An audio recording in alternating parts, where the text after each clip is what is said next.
Have you ever read a line in a book that was so quiet you could almost hear the silence? It's a pretty wild idea when you think about it, right? I mean, silence isn't something you see, it's something you feel. So today, we're going to dive into how some writers pull this off. And in the process, we'll uncover this really unique kind of creativity that works without what we call a mind's eye. Yeah, just listen to that for a second. Ghost quiet. It's just 2 words, but wow, it does so much more than just say, there's no noise, doesn't it? It instantly creates a feeling, a whole vibe, an entire atmosphere. So that really gets you wondering, right? How can words on a page just completely bypass our eyes and plug right into our other senses to build an entire world? Well, it turns out the answer has everything to do with how our brains actually imagine things in the first place. Okay, so to really get a handle on what makes this kind of writing so special, we first have to talk about how most of us experience imagination. What's considered the normal way. So try this with me. When I say the word apple, what happens inside your head? For most of us, boom, an image just pops right in there. Maybe it's red, maybe it's green, maybe it even has a little leaf on the stem. That ability, that little movie screen in your head, that's what we're talking about when we say the mind's eye. Okay, but now imagine trying to describe that apple, or heck, an entire fantasy world, if you couldn't see a single thing in your head. What if that mental canvas, that little movie screen, was just totally blank? And here's the thing, this isn't just some thought experiment. For a number of people out there, this is their actual reality. And yeah, there's a name for it. It's called aphantasia. And it's super important to understand this doesn't mean someone lacks memory or creativity, not at all. It just means that for them, thoughts don't show up as pictures. Their imagination works with concepts, with facts, with ideas. So look at this comparison here. It really breaks it down. Someone with a typical imagination sees the apple, but someone with aphantasia, they know the apple. They know its properties, what it tastes like, its texture. It's like having all the data points for apple without needing the JPEG file. They process the world through facts and concepts, not pictures. Which, of course, brings us right back to our big question.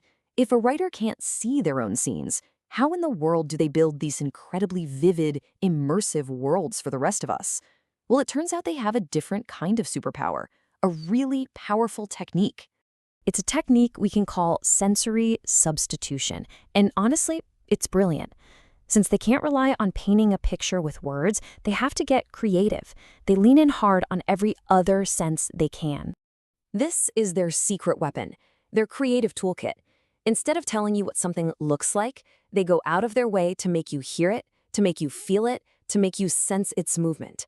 They're essentially building the world inside your head by finding a backdoor, bypassing your mind's eye completely and talking directly to all your other senses. All right, so let's see how this all works in practice.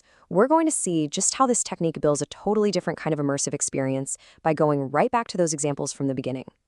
Okay, remember this one? Ghost quiet. This is sensory substitution in a nutshell.